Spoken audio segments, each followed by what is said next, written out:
How Bini used their platform to inspire others in their battle of mental health issue is truly inspirational.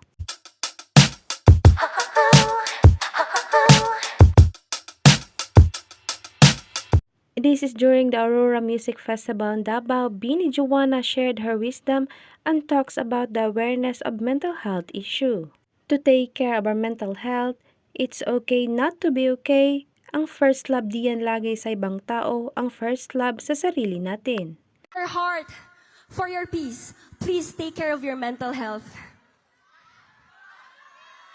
Sana yung pagpunta ng Bini dito sa Davao, it will remind you that you are loved, you deserve to feel safe. And here are comments how Bini positively changed their lives. Yes, kaya favorite ko yung karera at lagi pinapatugtog or kakantahin ko lang yan kapag medyo nag-overthink na ako. Thank you. Kalalaki ko pero nagbebiyahe ako kanina. Music niyo piniplay ko lalo na yung huwag muna tayong umuwi. Nakita ko ang mayon, kayo ang naalala ko. Bini is one of my comfort zone. We love you.